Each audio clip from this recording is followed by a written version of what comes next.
The harsh fluorescent lights of Chicago General's emergency room cast long shadows as doctors frantically worked to save Sarah's life. Blood stained the pristine white sheets, each drop a testament to how quickly happiness could turn to tragedy. In the hospital chapel, Michael knelt, his hands clasped in desperate prayer. "Please, God, don't take her from us. Emma needs her mother. I need her." His tears fell silently, memories of their journey flashing through his mind, from that rainy night when he first found them homeless, to now where love and fate had entwined their lives in ways none of them could have imagined. This would be the beginning of their greatest test of faith, love, and the power of second chances. Before we get into the story, comment below where in the world you are watching from today, and if you like this story, don't forget to subscribe. The story of Sarah Thompson began on the unforgiving streets of Chicago, where she found herself homeless at 28 with a 4-year-old daughter, Emma. The bitter winter wind cut through her worn jacket as she huddled with Emma in doorways and beneath bridge underpasses, their worldly possessions stuffed into a single backpack. But it wasn't always this way. Once, Sarah had lived a different life. Raised in a middle-class family in suburban Chicago, she had dreams of becoming a teacher. But life took an unexpected turn when she discovered Emma abandoned outside a homeless shelter, just a tiny infant wrapped in a thin blanket. Despite her own struggles, Sarah couldn't bear to leave the baby. In that moment, she made a choice that would define her life. She became Emma's mother. But the decision to keep Emma cost Sarah everything.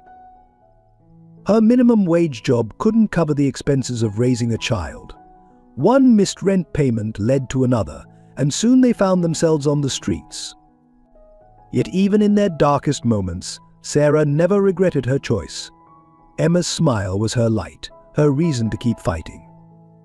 Across the city, in a luxurious high-rise apartment, Michael Anderson's life couldn't have been more different.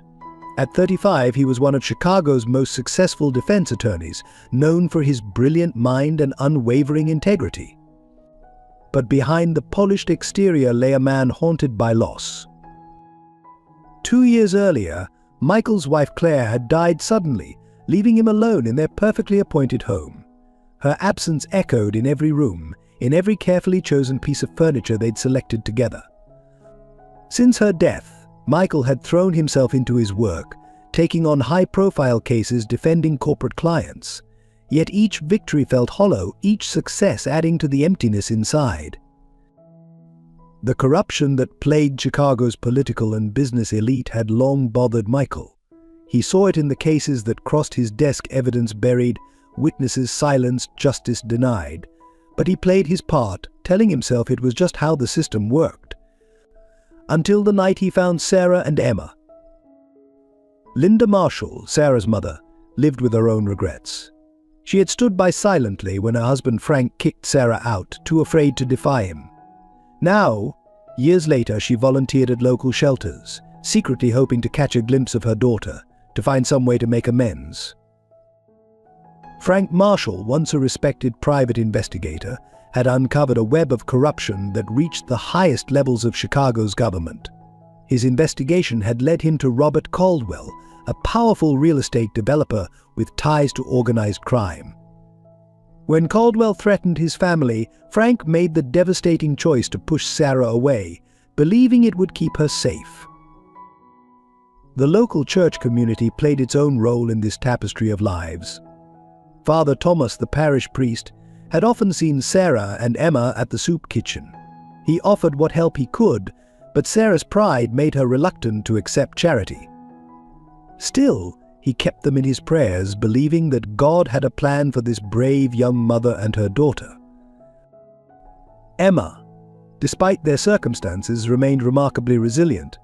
At just 4 years old, she had an old soul's wisdom, often comforting her mother with innocent words that seemed divinely inspired.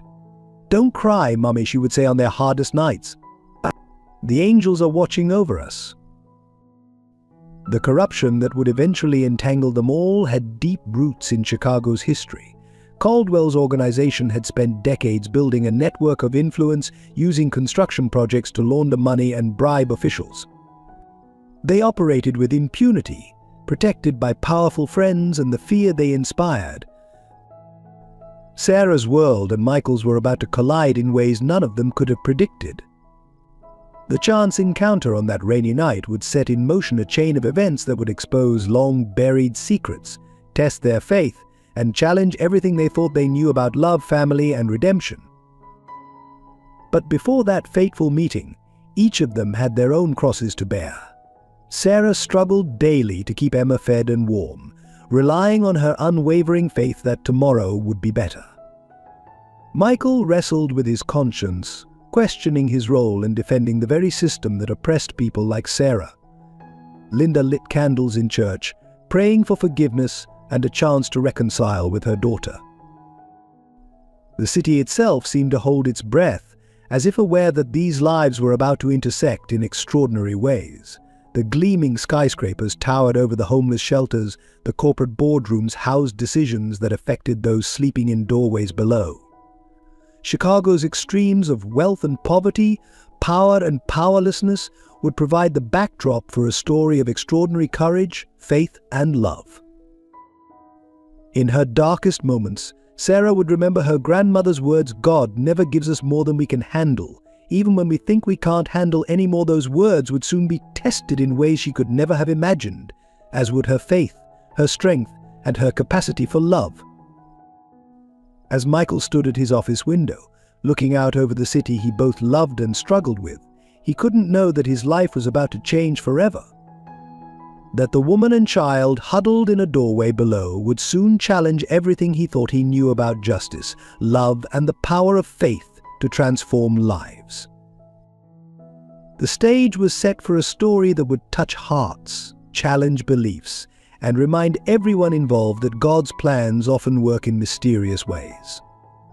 Through their journey, they would discover that sometimes the greatest blessings come disguised as our greatest challenges, and that love, when tested by fire, emerges stronger than ever.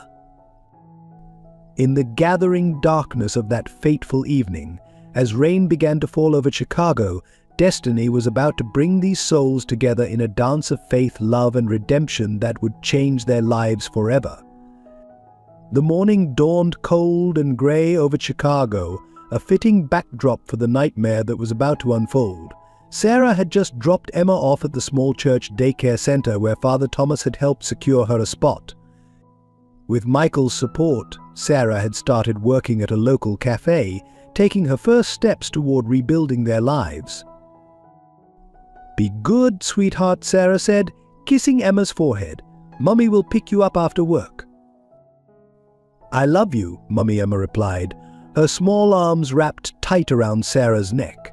Something in her daughter's embrace felt different that morning, as if Emma sensed the impending danger. The call came just after lunch rush. Sarah was wiping down tables when her phone rang, Father Thomas's number flashing on the screen. Her heart stopped at his panicked voice. "Sarah, Emma's gone. Someone took her from the playground. The police are here," but his voice broke. "I'm so sorry." The world tilted beneath Sarah's feet. She barely registered dropping the phone, barely heard her manager's concerned voice. All she could think was, "Not Emma. Please God, not my baby." Michael was in court when he got the news.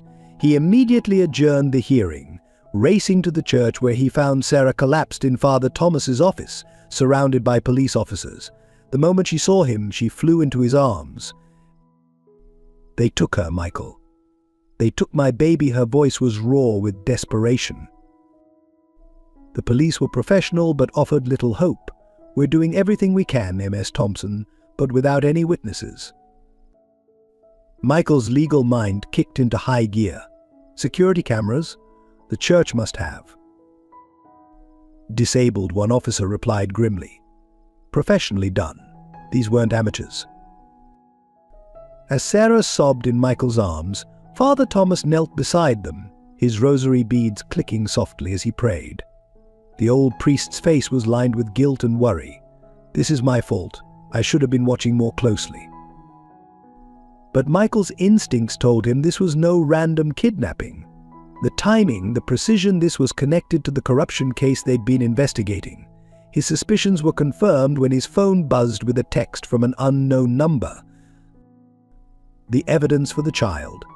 You have 24 hours. Sarah read the message over his shoulder, her face draining of color. What evidence? Michael, what are they talking about? Before he could answer, another officer burst into the room.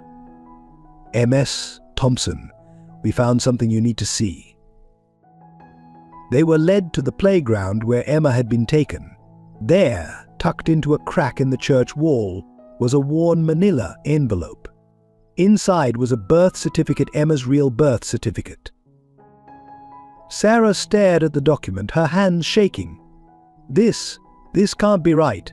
Emma is mine. I found her, I raised her. The birth certificate told a different story.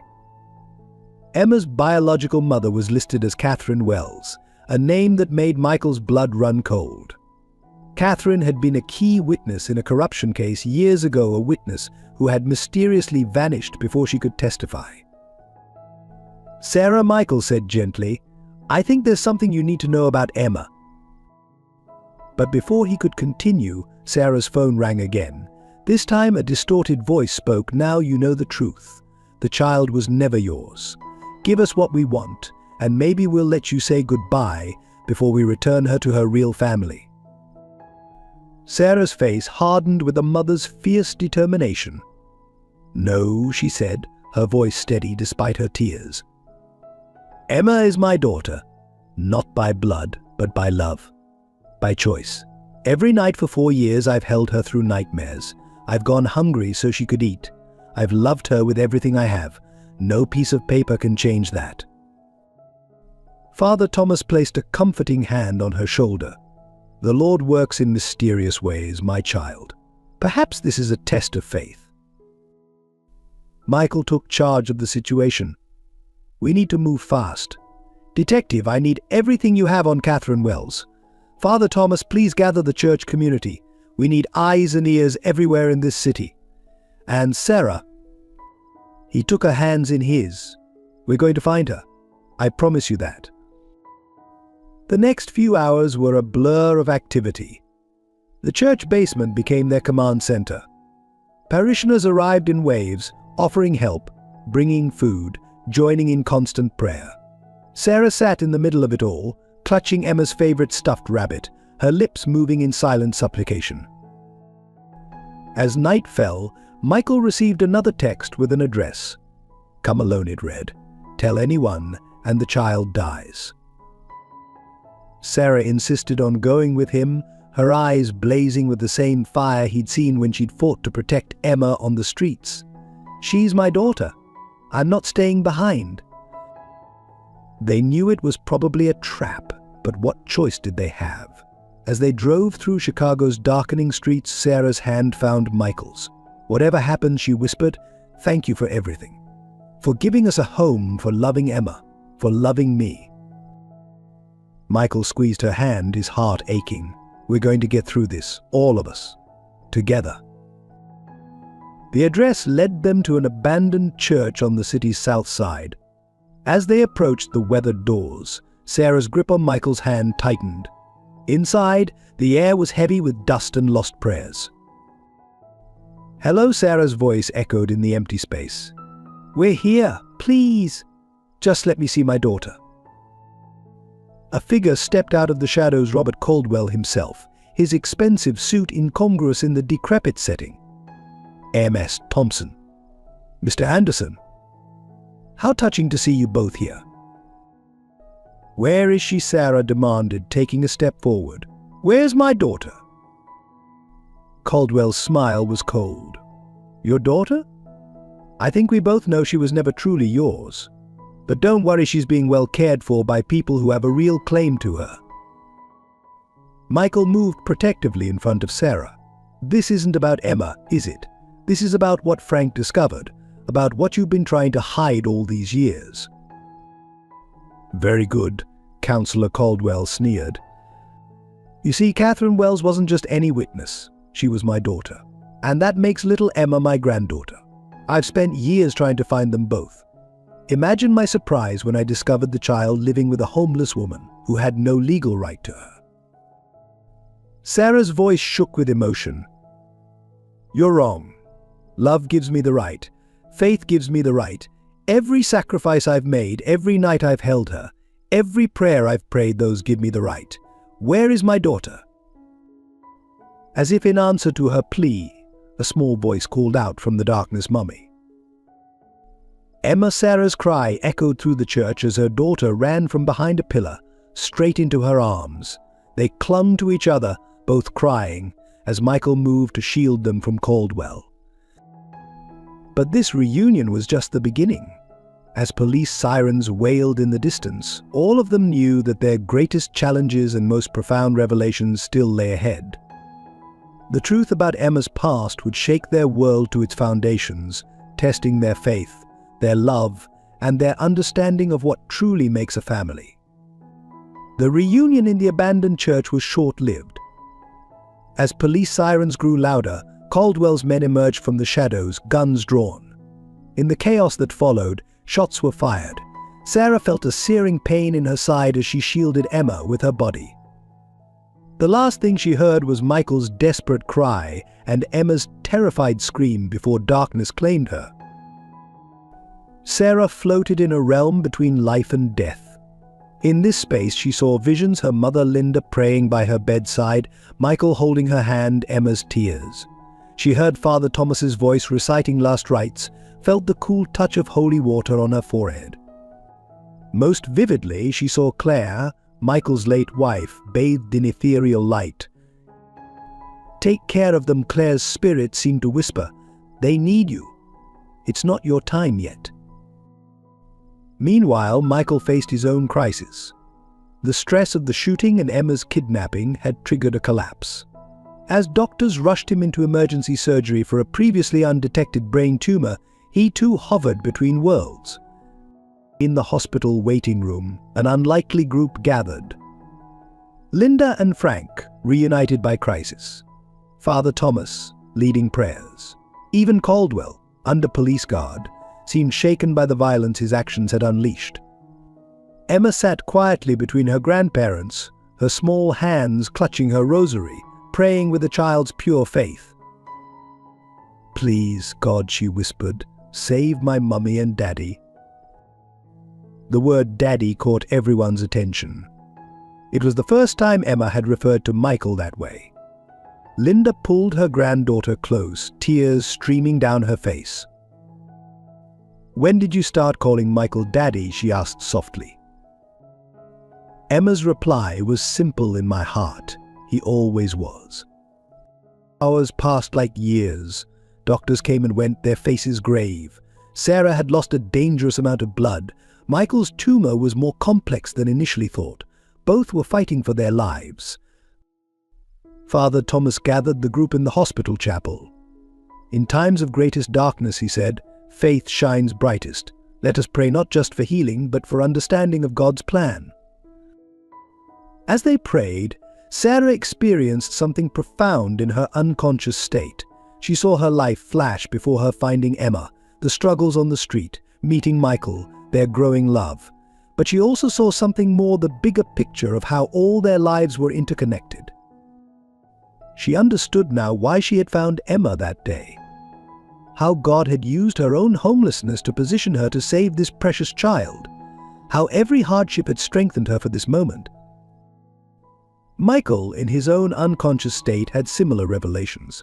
He saw how losing Claire had opened his heart to love again, how his profession had positioned him to fight corruption, how all the threads of their lives were woven together in a divine tapestry. In the physical world, their bodies fought to survive. Sarah underwent multiple surgeries to repair the damage from the bullet. Michael's doctors worked tirelessly to remove the tumor without damaging his brain. Emma never left the hospital. She divided her time between their rooms, talking to them, singing hymns she'd learned in church, believing with unshakable faith that they would both return to her. Then came the night that changed everything. Sarah's heart stopped beating. As doctors rushed to resuscitate her, she had a profound near-death experience. she found herself in a place of indescribable peace and love. She saw Claire again, but this time Claire spoke clearly. "You are their guardian angel now, Sarah. Michael and Emma need you. Go back. Your work isn't finished." In that same moment, Michael opened his eyes for the first time since his surgery. His first word was Sarah, though he had no way of knowing she was coding several floors away. Sarah's heart started beating again, stronger than before. The doctors called it a miracle. Father Thomas called it divine intervention. Emma simply smiled and said, "The angels were helping." When Sarah finally regained consciousness, she found her hospital room filled with flowers and cards from the church community. Michael was wheeled in to see her, his head bandaged but his eyes clear and full of love. "I saw Claire," they both said simultaneously, then stared at each other in amazement. Emma climbed carefully onto Sarah's bed, mindful of her mother's injuries. "I knew you'd come back," she said. "I asked Jesus to send you both back to me, and he did." The turning point in their journey had come at the highest cost, but it had also brought the greatest rewards. Their shared brush with death had deepened their faith and strengthened their bonds. The community had united around them, showing the power of collective prayer and support. Even Caldwell was transformed by the experience. Seeing Sarah willing to die to protect Emma, watching the miracle of her recovery, witnessing the depth of faith in the hospital chapel, it broke something open in his heart. He confessed to everything, not just the corruption but his own role in his daughter Catherine's disappearance. As Sarah and Michael recovered, their love grew stronger.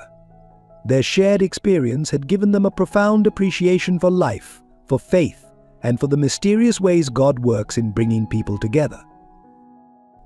The church community rallied around them, providing support, meals, and constant prayer. Linda and Frank reconciled with Sarah, finally sharing the full truth about why they had pushed her away. The healing was physical, emotional, and spiritual. Emma blossomed in the love of her expanded family. She never questioned that Sarah was her real mother. Love she understood was thicker than blood. And in Michael, she had found the father she had always dreamed of. Their near-death experiences had changed them all profoundly. Sarah and Michael emerged with a deeper faith and a clearer sense of purpose. They understood now that their meeting had been no accident, it had been divine intervention. As they began their long recovery, they knew that while this crisis had nearly broken them, it had also made them stronger. Their faith, tested by fire, had emerged purified. Their love, challenged by death itself, had proven unshakable. But even as they celebrated their survival and growing strength, none of them realized that this was just the beginning. God's plan for their lives was far greater than any of them could imagine, and their greatest challenges and blessings still lay ahead.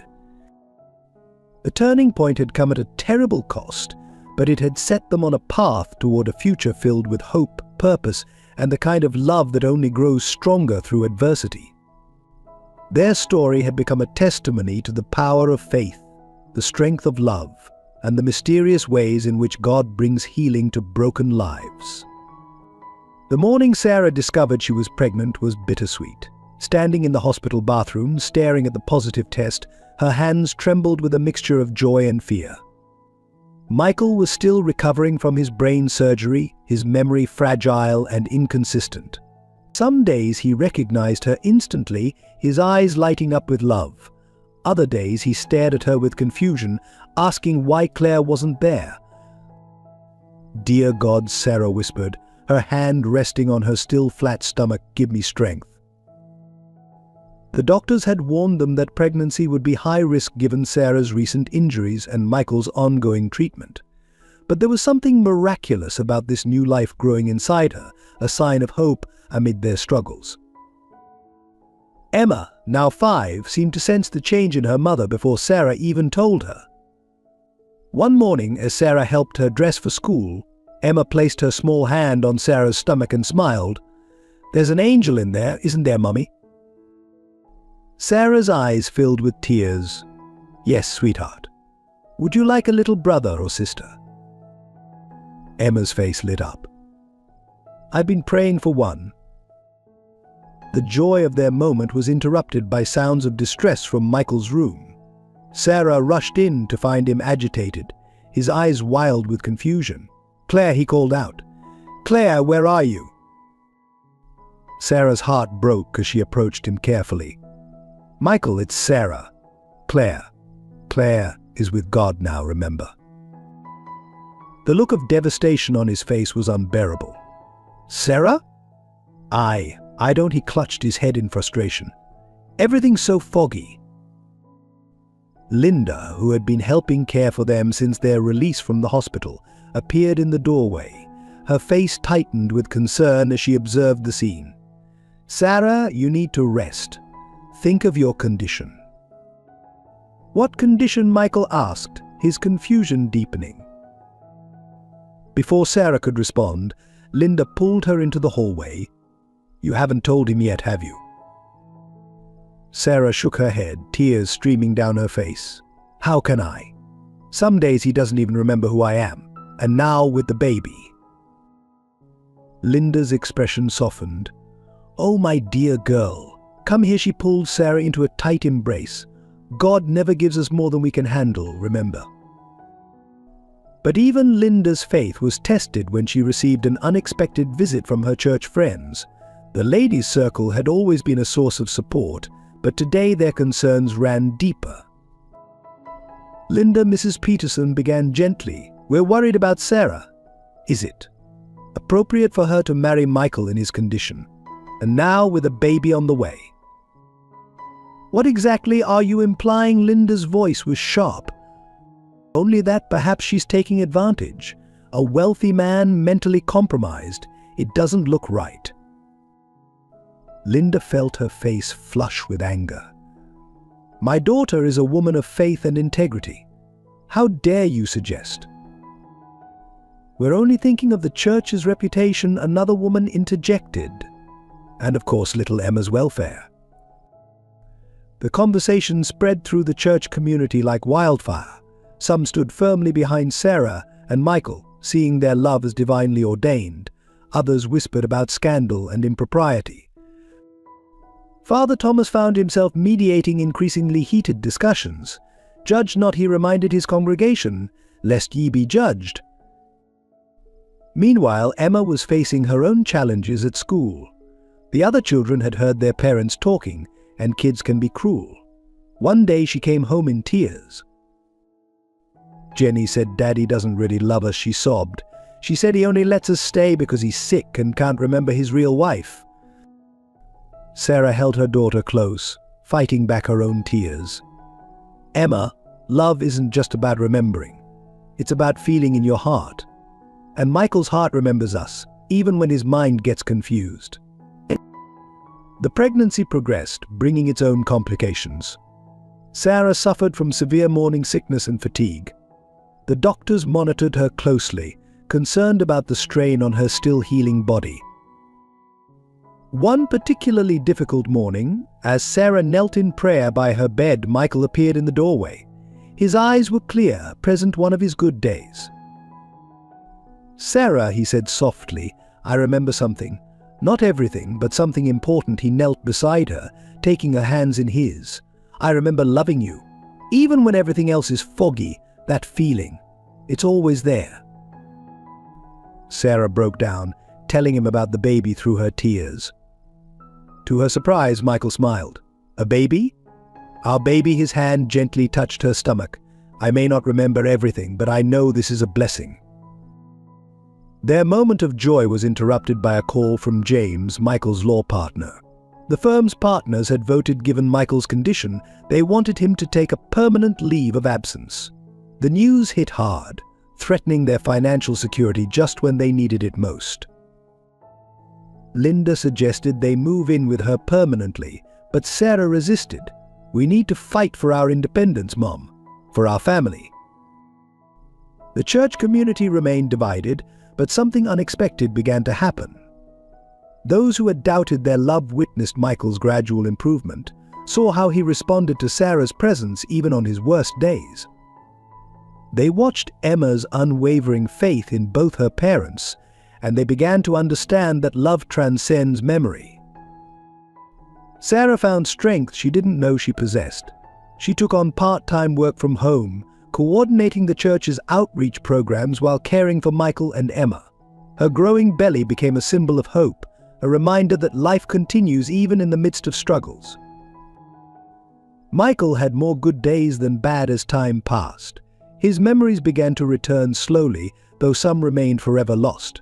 But his love for Sarah and Emma grew stronger each day, and his excitement about the baby never wavered.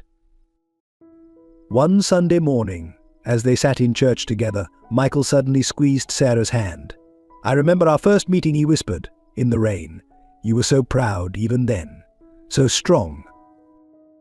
Sarah's heart soared.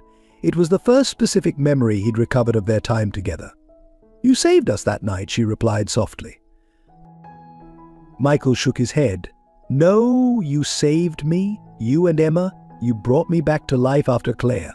And now his hand rested on her growing belly. "Now you're giving me another miracle." The baby kicked then, as if in response to its father's touch. Emma, sitting on Michael's other side, giggled and placed her own small hand next to his. "The angels dancing," she declared. Their joy was witnessed by the entire congregation, including those who had doubted them. Mrs. Peterson, who had been one of their strongest critics, approached them after the service with tears in her eyes. "I was wrong," she admitted. "What you have, it's a gift from God. Can you forgive an old woman's judgment?" Sarah hugged her without hesitation. "There's nothing to forgive. We're all part of God's family." As Sarah's pregnancy progressed, their home became a testament to healing and hope. Michael's good days far outnumbered the bad. Emma thrived, her faith and love touching everyone she met. The church community united behind them, providing support and prayers. But even as things improved, Sarah couldn't shake the feeling that their greatest challenges still lay ahead. The baby's birth would test her weakened body. Michael's recovery was ongoing. And somewhere out there, Caldwell's corrupt network still posed a threat. Yet each morning, as she watched the sun rise over Chicago, Sarah felt a deep sense of peace. They had survived death itself, their love growing stronger through every trial. Whatever came next, they would face it together, with faith as their shield and love as their sword. The future was uncertain, but then it always had been. What mattered was the love they shared, the family they were building, and the unwavering faith that had brought them this far. God's plan, Sarah knew, was still unfolding. And somehow she knew that every challenge they faced was preparing them for something greater than they could imagine. The first signs of trouble came on a quiet Sunday afternoon. Sarah, now 7 months pregnant, was resting while Michael and Emma worked in their small garden of therapy the doctors had recommended for his recovery. The peaceful scene was shattered by the sound of screeching tires and shouting voices. Before Michael could react, masked men burst through their front door. Emma screamed as one of them grabbed her, while another held Michael at gunpoint. Sarah, awakened by the commotion, emerged from the bedroom to find her worst nightmare unfolding. "Nobody move," the leader shouted. "Mrs. Thompson, you're coming with us? Try anything, and the girl dies." Michael, despite his lingering memory issues, moved instinctively to protect his family. "Take me instead," he pleaded. "She's pregnant, please." The leader laughed coldly. "That's exactly why she's valuable. Caldwell sends his regards. Seems he has unfinished business with your family." Sarah's heart raced as she looked at Emma's terrified face. Her daughter's eyes were wide with fear, yet she saw something else there to trust. Complete unwavering trust that her mother would know what to do. "Let me say goodbye," Sarah requested, her voice steady despite her fear. As she approached Emma, she whispered quickly, "Remember what Mummy taught you about angels, sweetheart. They're watching over us right now." Emma nodded slightly, and in that moment Sarah saw her daughter's hand move to the panic button pendant they'd had installed after the last kidnapping attempt. Pride and fear mingled in her heart, her brave, clever girl. The next few minutes were chaos. Police sirens wailed in the distance, growing closer. The kidnappers panicked, one of them firing his weapon wildly. Sarah threw herself in front of Emma just as Michael tackled the gunman. The bullet found its mark in Sarah's shoulder, but she barely felt the pain. Her only thought was protecting her children, both the one in her arms and the one in her womb. Father Thomas, who had been visiting neighbors across the street, heard the commotion and rushed over. He arrived just as the police stormed in, his prayers joining the cacophony of shouts and sirens. In the hospital later that night, Sarah lay in a bed surrounded by machines monitoring both her and the baby. The bullet had missed anything vital, but the stress of the incident had triggered early labor contractions. "You need to remain absolutely still," the doctor ordered. "We'll do everything we can to prevent premature labor, but the next 48 hours are critical." Michael sat beside her, his face etched with worry and guilt. The day's events had somehow cleared the fog in his mind. Trauma, the doctors explained, could sometimes have that effect. "I remember everything now," he said softly, holding her hand. "Everything we've been through, every moment. And I remember promising to protect you. I failed." Sarah squeezed his hand weakly. "You didn't fail. You saved us. You've always saved us."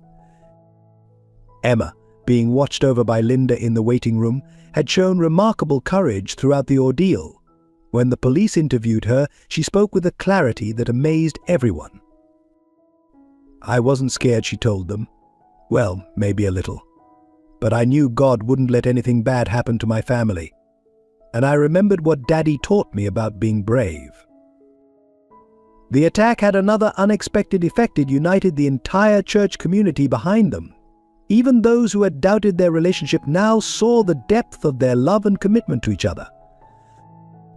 Mrs. Peterson organized a prayer vigil outside the hospital. Hundreds of people came, holding candles and singing hymns.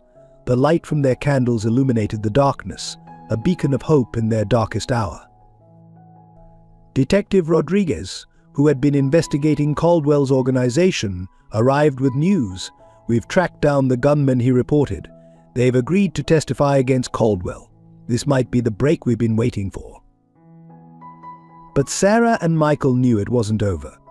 Caldwell was still out there, and he wouldn't stop until he had destroyed their family or been brought to justice. That night, as Sarah drifted in and out of consciousness, she had a vision. Claire appeared to her again, but this time she wasn't alone. She was accompanied by a beautiful child, a little boy with Michael's eyes. "Your son is strong," Claire's spirit seemed to say, like his parents. "Don't give up hope." Sarah woke to find Michael asleep in the chair beside her, his hand still holding hers. The monitors showed the baby's heartbeat was strong and steady. Despite everything, they were all still fighting. Father Thomas visited early the next morning, bringing communion and comfort. "Your family has been chosen," he said softly, "chosen to demonstrate God's love and power in the face of evil. Your trials are great because your purpose is great." As the day progressed, Sarah's condition stabilized. The contractions subsided, and the doctors became cautiously optimistic. But they all knew they weren't out of danger yet. Caldwell, they learned, had been arrested trying to flee the country, but even from jail he had resources and connections. The threat remained. Michael refused to leave Sarah's side, his newly restored memories making him even more protective. He worked from his laptop, coordinating with James to build their case against Caldwell's organization while watching over his family. Emma split her time between the hospital room and the chapel, where she would sit for hours, talking to God with the pure faith of a child. Her prayers became a source of strength for everyone who heard them. "Dear Jesus," she would say, "please keep Mummy and my baby brother safe, and help Daddy's brain stay better. And maybe help the bad men learn to be good like you taught us in Sunday school." The church community rallied around them in practical ways too. They organized meals, helped with housework, and set up a security system at their home. Their love became a shield against the darkness that had tried to destroy this family. As Sarah lay in her hospital bed, one hand resting on her swollen belly, she reflected on the journey that had brought them here. From homeless and hopeless to surrounded by love and support, it was a testimony to God's grace and the power of faith. The baby kicked strongly under her hand, as if reassuring her of his presence and strength. Michael, feeling the movement, smiled a real smile full of memory and love. "We're going to make it," he said softly. "All of us, together." Sarah nodded, tears in her eyes. "Together," she repeated, "with God's help." Outside her window, the sun was setting over Chicago, painting the sky in brilliant colors. It reminded Sarah of something Emma had said earlier: "God's painting the sky extra pretty tonight, Mummy. To remind us he's still here." Indeed, he was. Through every trial, every danger, every moment of fear and doubt, he had been there. And he would continue to be there, guiding them through whatever challenges lay ahead. The first climax of their story was ending, but Sarah knew it wasn't over. There would be more battles to fight, more victories to win, more love to share. But with faith as their foundation and love as their strength, they were ready to face whatever came next. As night fell over the city, the candles from the prayer vigil still burned bright, a testament to the power of community and faith. Their light pushed back the darkness, just as love and faith would always overcome fear and hate. Tomorrow would bring new challenges, but for now they were together, they were loved, and they were protected by something stronger than any earthly power, the unshakable faith that God had brought them together for a purpose, and he would see them through to the end. Tragedy struck without warning on a crisp autumn morning. Sarah, now 8 months pregnant, woke to sharp pains that she knew weren't normal. The sheets were stained with blood, and fear gripped her heart like an icy hand. "Michael," she called out, her voice trembling. "Something's wrong with the baby." The rush to the hospital was a blur of sirens and prayers. Emma sat in the back seat with Linda, her small hands clasped in desperate prayer, while Michael broke every speed limit, his recently recovered memories adding to his terror of losing the family he'd only just fully remembered. In the emergency room, the doctors' faces were grave. "The placenta has detached," they explained. "We need to perform an emergency C-section, but there are complications. The baby's in distress, and given your previous injuries, Mrs. Thompson, this is extremely high risk." "Save my baby," Sarah insisted, squeezing Michael's hand. "No matter what happens to me, save our son." The next hours were the darkest they'd ever faced. As Sarah was rushed into surgery, Michael fell to his knees in the hospital chapel, his prayers more desperate than they'd ever been. "Please, God," he begged, "not again. Don't make me lose another wife. Don't let our children grow up without their mother." Emma, showing wisdom beyond her years, knelt beside him. "Daddy," she whispered, "remember what Mummy always says. God never gives us more than we can handle." But even Emma's faith was tested when the surgeon emerged hours later, his scrubs stained with blood. "We lost the baby," he said softly. "We did everything we could, but I'm so sorry." The words hit Michael like a physical blow. Sarah had survived, but their son, their miracle, was gone. When he entered her recovery room, she was already awake, her face pale and tear-stained. "I felt him leave," she whispered. "I felt his spirit go to heaven. He's with Claire now." The loss shattered them in different ways.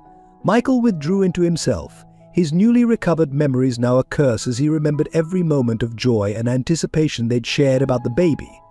Sarah fell into a deep depression, her faith wavering for the first time in her life. Emma, their bright light, struggled to understand why God hadn't answered her prayers. She stopped going to the chapel, stopped saying her nightly prayers. "If God loved us," she said one night, "he wouldn't have taken my brother."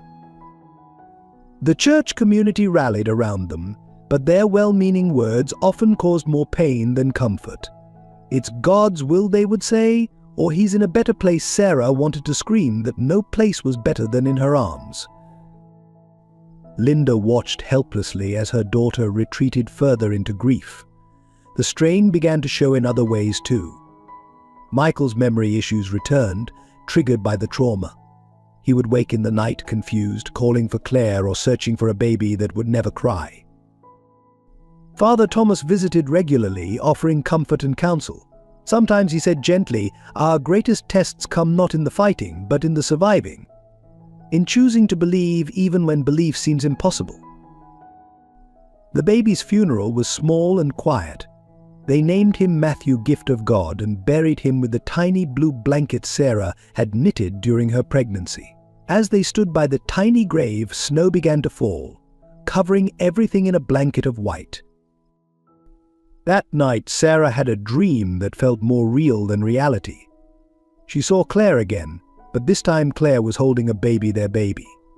"He's beautiful," Claire said, smiling, "and he's safe, I promise."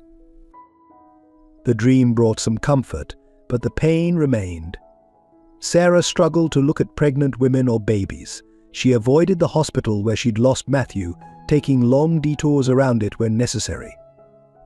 The nursery they'd prepared remained locked, untouched. Emma, watching her parents' grief, began to show signs of trauma. She had nightmares, became clingy, and her grades started to slip. Her teacher called, concerned about drawings Emma had made, all of them featuring angels carrying a baby to heaven. The breaking point came one Sunday morning. As they sat in church, a baby began to cry during the service. Sarah stood abruptly and fled, unable to bear the sound. Michael found her in the garden, sobbing uncontrollably. "I can't do this anymore," she cried. "I can't pretend I'm okay. I can't pretend I understand why God would give us this miracle just to take it away." Michael held her, his own tears falling. "Maybe," he said slowly, "we're not meant to understand. Maybe we're just meant to keep loving, keep believing, even when it hurts." Their grief had made them vulnerable in other ways too. Caldwell's organization, though weakened, saw an opportunity in their pain. Anonymous letters began arriving, taunting them about the loss, suggesting it was divine punishment for their defiance. The police investigated, but the true blow came when they discovered the source, someone within their own church community, bitter about Michael's former role in defending corrupt officials, had been feeding information to Caldwell's people. The betrayal cut deep, shaking their faith in the community they'd trusted. Some church members, learning of the betrayal, began taking sides. The congregation that had once united in support of them now threatened to tear itself apart. Father Thomas called a special service to address the division. "We are all sinners," he reminded them. "All broken, all in need of grace. If we cannot show grace to each other in times of grief, how can we claim to follow Christ?" His words had an impact, but the damage was done. Sarah and Michael found themselves increasingly isolated, their grief creating a barrier between them and the world. Even their love for each other, once so strong, seemed strained under the weight of their loss. Emma, watching her family crumble, made a decision. One evening, she sneaked into the locked nursery. When her parents found her there, she was sitting in the rocking chair, clutching Matthew's teddy bear. "Matthew wouldn't want us to be sad forever," she said simply. "He's an angel now, watching over us. We need to make him proud." Her words, spoken with a child's pure wisdom, began the slow process of healing. That night, for the first time since losing Matthew, they prayed together as a family. Their prayers were different now, less asking why, more asking for strength to carry on. The nursery was gradually transformed into a memorial room, filled with photos, Emma's drawings, and Matthew's things. It became a place of peace, rather than pain, where they could feel close to the son they'd lost while beginning to heal. Sarah started a support group for other mothers who had lost babies, finding purpose in helping others through their grief. Michael threw himself into prosecuting Caldwell's organization, determined to honor Matthew's memory by bringing justice to their city. Their tragedy had changed them forever, but it hadn't destroyed them. Slowly, painfully, they were learning to carry their grief while still embracing life, to honor Matthew's memory while creating new memories to keep faith even when faith seemed impossible. The wound would never fully heal, but they were learning to live with it, to let it make them stronger, more compassionate, more aware of the precious gift of each moment they had together. Their story wasn't over, it was just taking a different path than they had planned. The revelation came on a quiet Tuesday afternoon 6 months after losing Matthew. Sarah was sorting through old documents in preparation for Caldwell's trial when she found a faded envelope she'd never seen before. Inside was a birth certificate, her birth certificate, but the name listed wasn't Sarah Marshall, it was Sarah Wells. Her hands trembling, Sarah read the document again and again. According to this paper, she wasn't Linda and Frank's daughter at all. Her biological mother was Catherine Wells, the same Catherine Wells who was Emma's birth mother. "Dear God," Sarah whispered, sinking into a chair. "Emma is my sister." The discovery sent shockwaves through their already fragile family. When Sarah confronted Linda and Frank, the truth finally emerged. They had adopted her as an infant, just as she had later unknowingly adopted her own biological sister. "We wanted to tell you," Linda sobbed. "But when all the trouble with Caldwell started, we thought it was safer if you didn't know." The connection to Caldwell suddenly became clear. He wasn't just Emma's grandfather, he was Sarah's father. The man who had caused them so much pain was her own flesh and blood. Michael, still struggling with occasional memory lapses, held Sarah as she processed this earth-shattering news. "This doesn't change who you are," he assured her. "Just like Emma being adopted never changed your love for her." Emma, remarkably, took the news in stride. "I always knew we were special," she said, hugging Sarah tight. "Now we're sisters and mother-daughter. God made us extra special." But the revelation had deeper implications. If Sarah was Catherine Wells' daughter, she might know crucial information about Caldwell's crimes without realizing it. Memories from her early childhood, before her adoption, could hold the key to bringing down his entire organization. As Sarah underwent therapy to recover possible repressed memories, another surprising discovery emerged. She had a twin sister, separated from her at birth. Records showed the other baby had been adopted by a family in Minneapolis. But the search for Sarah's twin sister became an unexpected source of hope for the grieving family. It gave them something to focus on beyond their loss, a new purpose to unite behind. Through social media and private investigators, they finally located her, Rachel Anderson, a pediatric nurse living in Minnesota. The shock of their first phone call was overwhelming for both women. "I always felt like something was missing," Rachel confessed. "Like I had a piece of my soul somewhere else in the world." When Rachel flew to Chicago to meet them, the resemblance between the sisters was startling. But more shocking was the realization that Rachel had her own connection to their story. She had been Claire's nurse during her final illness. "I felt drawn to her," Rachel explained, tears in her eyes. "I spent extra time with her, though I didn't know why. Now I understand God was weaving our stories together long before we knew we were connected." The discovery of Rachel brought unexpected healing to their family. She had 2 children of her own, instantly giving Emma cousins and giving Sarah a connection to motherhood she desperately needed after losing Matthew.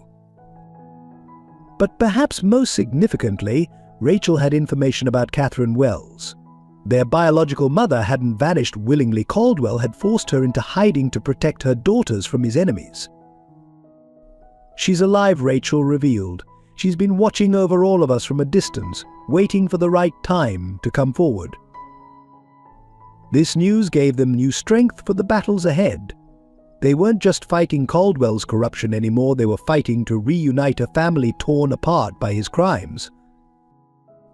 As Sarah and Rachel worked to locate Catherine, Emma showed an uncanny ability to sense their biological mother's presence.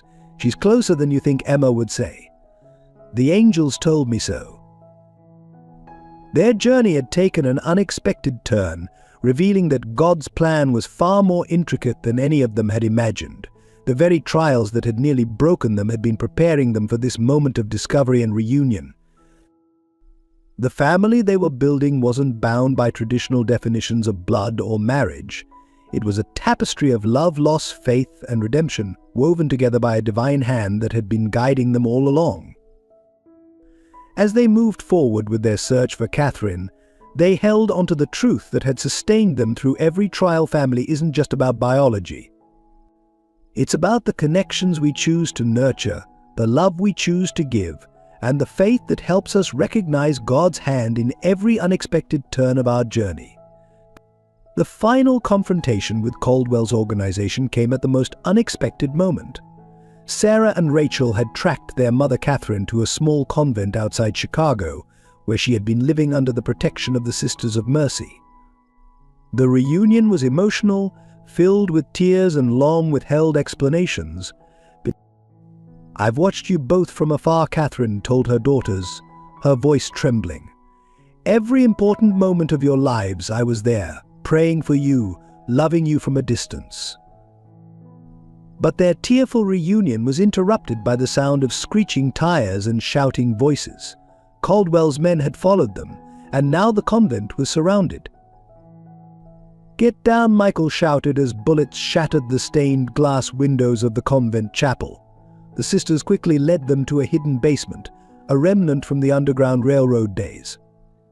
Emma, who had insisted on coming to meet her grandmother, showed remarkable calm. "Don't worry," she whispered to everyone.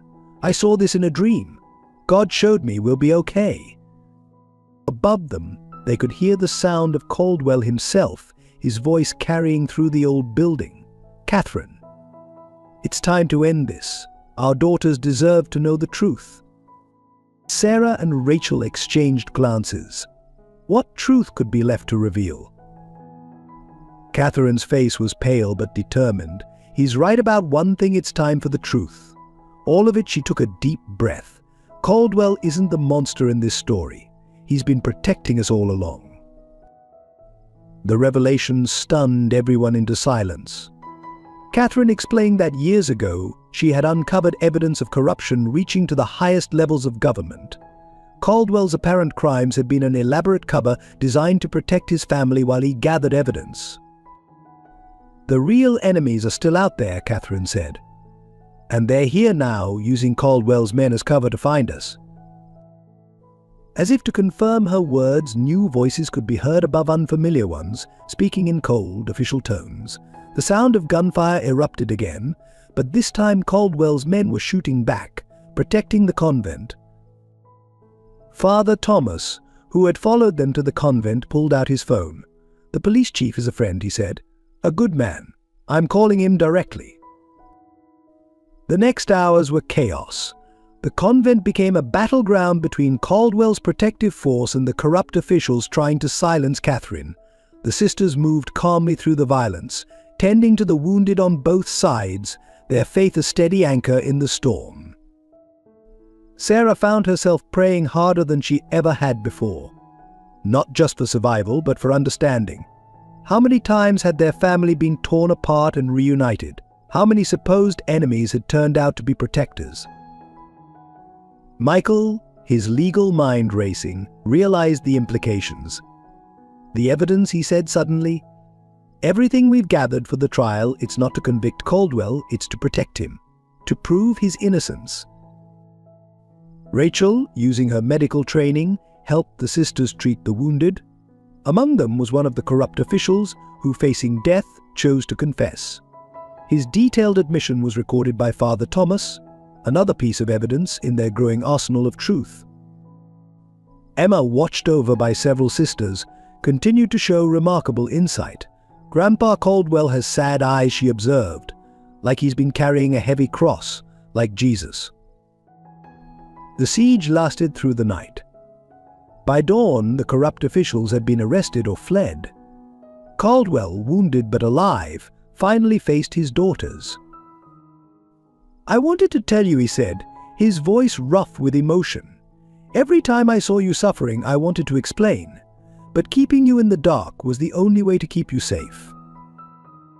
Sarah looked at the man she had feared and hated for so long. She saw now the cost of his sacrificed decades of being seen as a villain to protect those he loved. The evidence Catherine had gathered, combined with Caldwell's own records and the corrupt official's confession, was enough to expose the entire network of corruption. The true criminals would face justice at last. But the real healing came in the quiet moments that followed. In the convent's garden, surrounded by blooming roses, 3 generations of their family finally came together. Emma, the innocent heart of their story, moved between them all, dispensing hugs and childlike wisdom. "See," she said, taking Caldwell's hand and placing it in Sarah's, "God makes broken families whole again, just like he promised." The sisters of the convent, witnesses to this miraculous reconciliation, began to sing hymns of praise. Their voices carried across the garden a melody of healing and hope.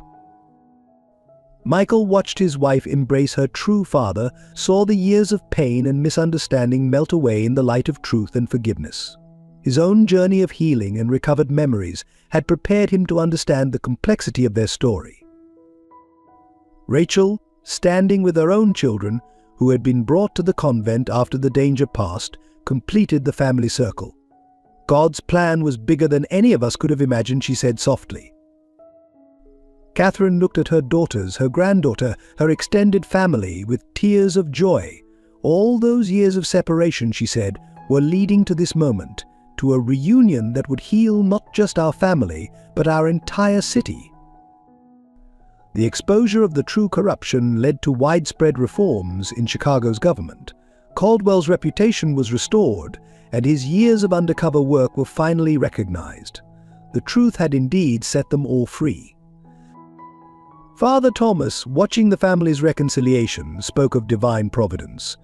"God's greatest miracles," he said, "often come disguised as our greatest challenges. Every trial you faced was preparing you for this moment of redemption." The sisters of the convent offered their space as a permanent sanctuary for the family's healing. Within those sacred walls, surrounded by faith and protected by love, the broken pieces of their family story began to form a beautiful new mosaic. Sarah, holding Emma close and surrounded by her newly expanded family, felt a deep sense of peace. The journey had been painful, filled with loss and confusion, but the destination was more beautiful than she could have imagined. "Matthew would be proud," she whispered to Michael. "He brought us all together, in a way. His brief life was part of God's perfect plan." Michael nodded, understanding. Their lost son had indeed played a crucial role in their story, his spirit watching over them, his memory inspiring them to keep faith even in their darkest moments. As the sun set on that extraordinary day, the convent bells rang out across Chicago. Their sound carried a message of hope to all who would hear that love is stronger than fear, truth prevails over lies, and faith can restore what violence and corruption try to destroy. The second climax of their story had brought not just resolution, but resurrection, the rebirth of a family, the restoration of truth, and the triumph of faith over despair. Their journey wasn't over, but they would face whatever came next together, stronger for having been broken and rebuilt by God's grace. On Christmas Eve, 6 months after the confrontation at the convent, Sarah sat in the hospital waiting room, her heart pounding with a mix of fear and hope. The doctors had just confirmed what she had suspected for weeks: she was pregnant again, this time with twins. The news brought both joy and terror. After losing Matthew, the thought of another pregnancy was frightening. But there was something different this time, a sense of divine purpose that Sarah couldn't explain. "It's a miracle," Rachel said, squeezing her sister's hand. "After everything the doctors said about your injuries." Michael, whose memory had fully returned, knelt before his wife. "We'll face this together," he promised, "just like everything else." Emma was overjoyed at the prospect of 2 new siblings. "I saw them in my dream," she announced. "A boy and a girl. The angels told me they're special."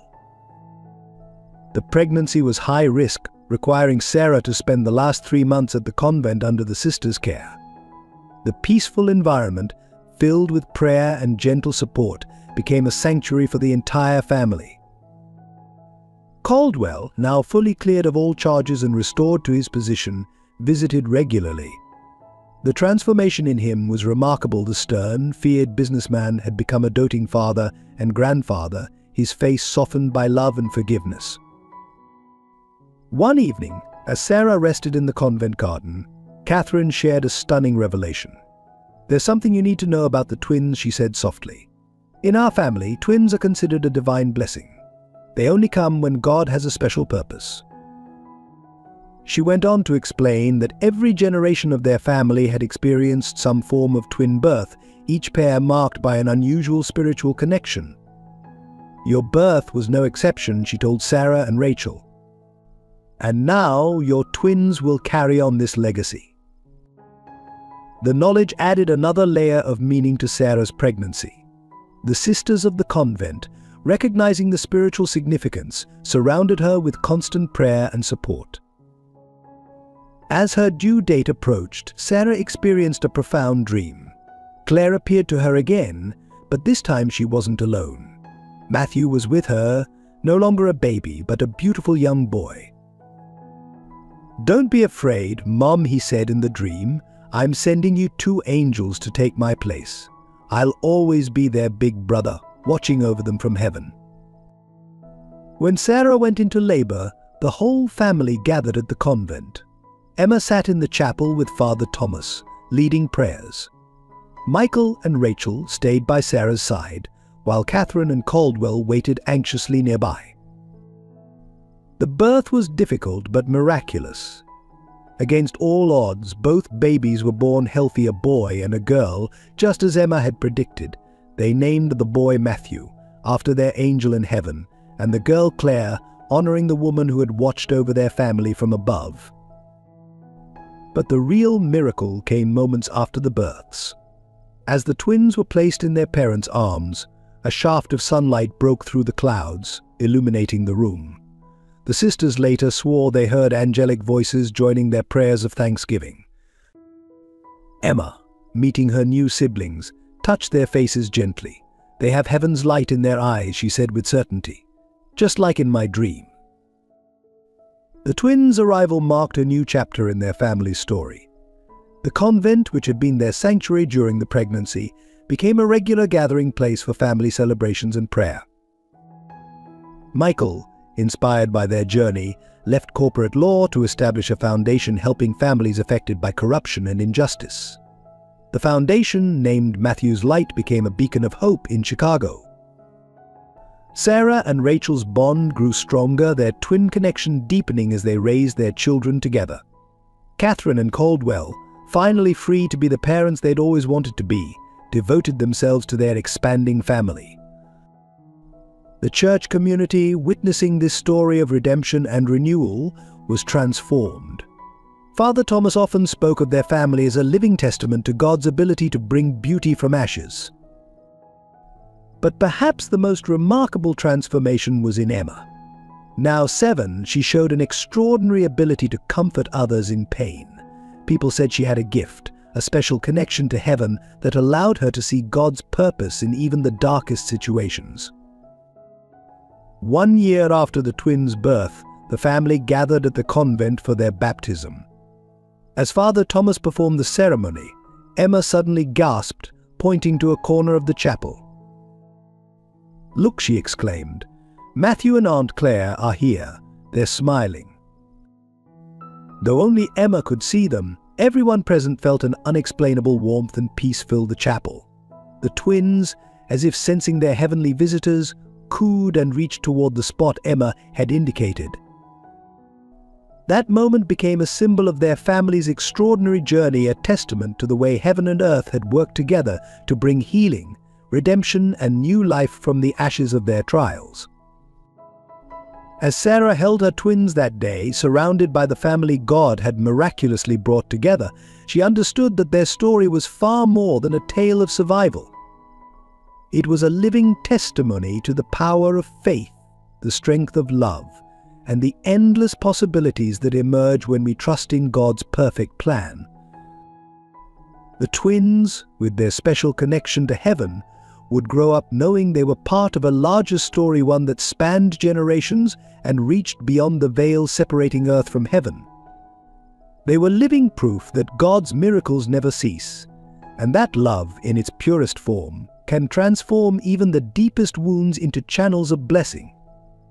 10 years later, the convent garden bloomed with roses as Sarah and Michael renewed their vows. This time their family had grown beyond anything they could have imagined. Emma, now a poised teenager, stood beside her younger siblings, the twins Matthew and Claire, who had inherited their sister's special spiritual sensitivity. The church was filled with faces that told their remarkable story. Rachel and her children sat beside Catherine and Caldwell, their bonds stronger than ever. The sisters of the convent, who had become family, filled several pews. Father Thomas, his hair now silver, prepared to lead the ceremony that would celebrate not just a marriage, but a testimony of God's faithfulness. 10 years ago, Father Thomas began, we witnessed a love story that showed us the true meaning of faith. Today we celebrate not just Sarah and Michael's love, but the miraculous way God can transform our deepest wounds into our greatest blessings. As Sarah walked down the aisle toward Michael, she remembered that rainy night when he first found her and Emma homeless. Every step of their journey, the struggles, the losses, the miracles had led to this moment.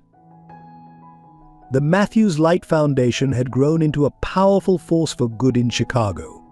Michael's legal expertise, combined with Sarah's compassion and their family's story, had helped countless families find justice and healing.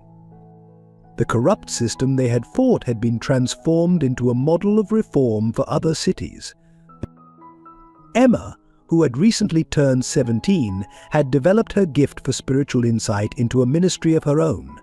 People came from all over to seek her counsel, drawn by her unique ability to see God's hand in their struggles.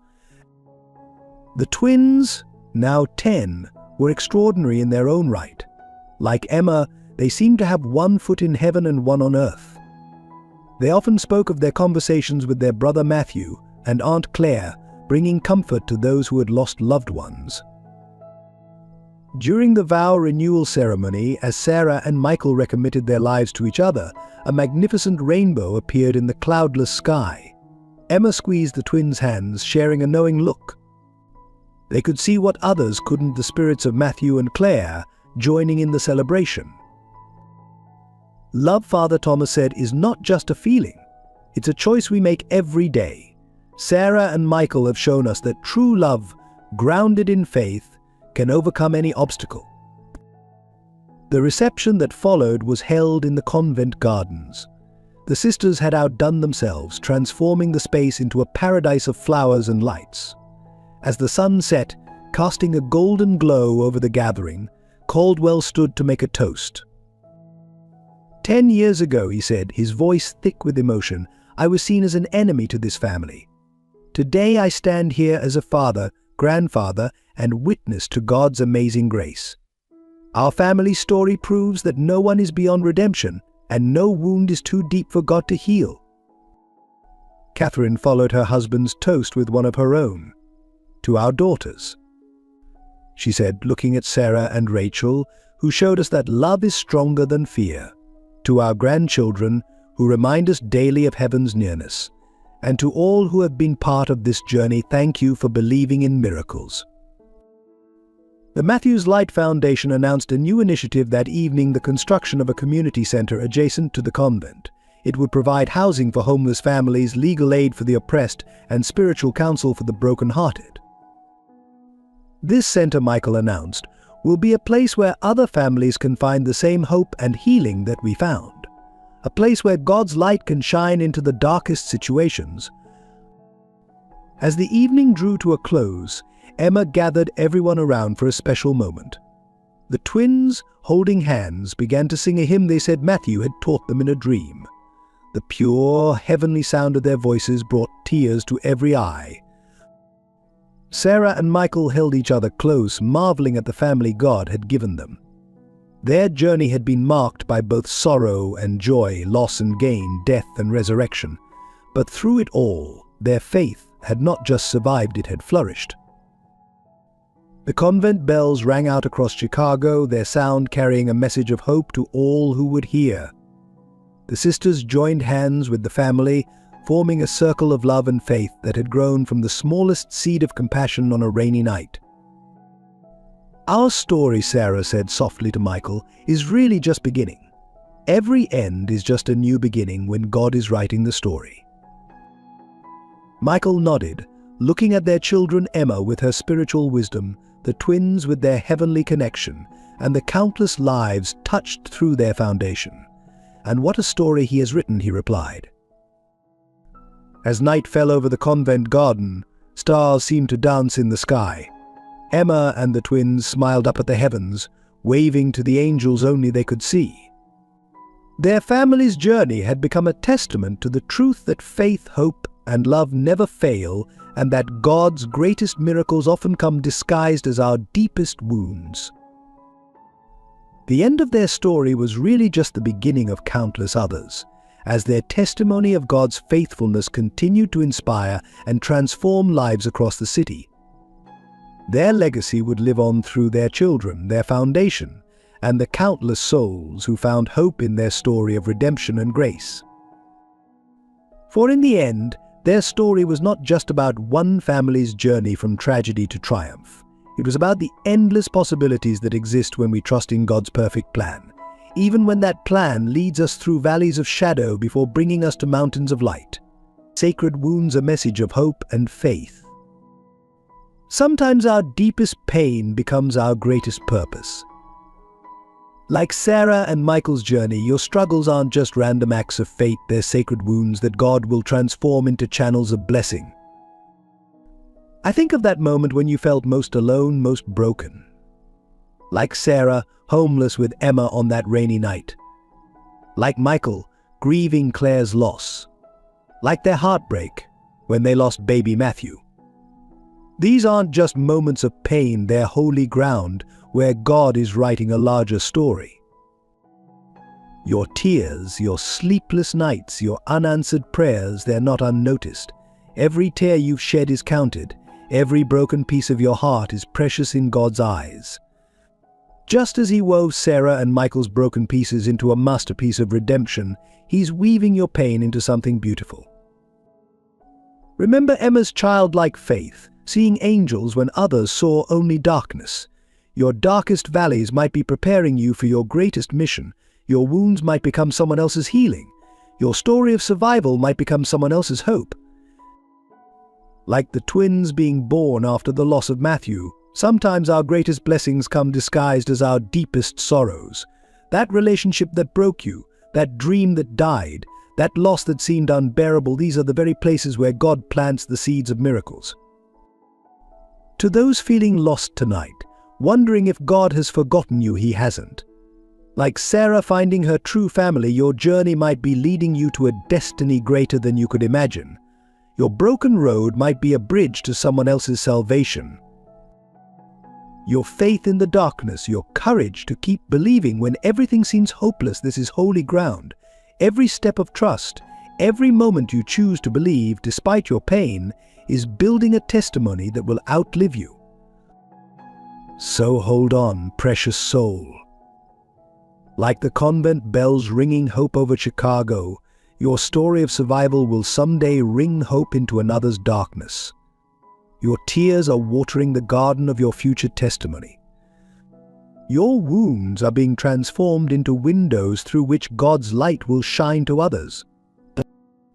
Remember, in God's hands, nothing is wasted.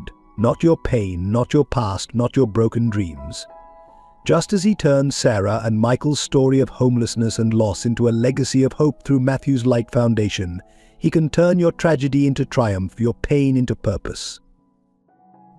You're not just surviving, you're being prepared for a divine appointment with destiny. Your scars will become someone's sign of hope. Your story of survival will become someone's reason to believe. So weep if you must, but know that dawn is coming. Grieve if you need to, but hold on to hope. Like Sarah and Michael discovered, sometimes our deepest wounds become our greatest testimony, and our darkest nights lead to the most beautiful dawns. You are loved. You are seen. You are part of a greater story. And just like Sarah and Michael's journey, your story isn't over. It's just beginning. Hold on, believe, and watch as God transforms your sacred wounds into channels of healing for others. For in His divine alchemy, no tear is wasted, no pain is purposeless, and every broken heart is just a canvas waiting for His masterpiece of redemption. Your miracle is coming. Your story will bring hope. Your pain will become purpose. This is His promise to you. This is your sacred journey. This is your story of redemption waiting to be told. If Sarah and Michael's journey touched your heart, please hit that subscribe button and join our storytelling family. Share their story of faith and redemption with loved ones who need hope. Drop a like if you felt moved and leave your thoughts in the comments. Want part 2? Let us know below. Your support inspires us to create more meaningful stories that touch hearts and transform lives.